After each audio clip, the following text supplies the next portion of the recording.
अस्सलाम वालेकुम व्यूअर्स, कैसे हैं आप सब। आज हम चावल की खीर की रेसिपी लेके आए हैं जो कि बहुत ही मज़ेदार बनती है।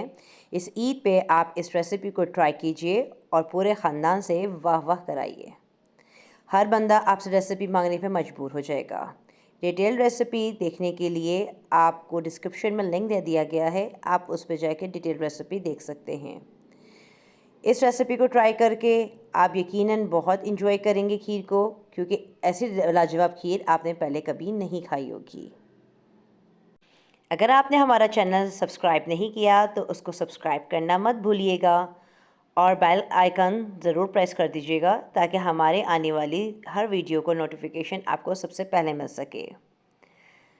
तो ये इस ईद पे ये रेसिपी ज़रूर ट्राई कीजिएगा और हमें ज़रूर बताइएगा कि आपने इस रेसिपी को ट्राई किया तो आपकी खीर कैसी बनी। लीजिए, हमारी मज़ेदार सी खीर तैयार है।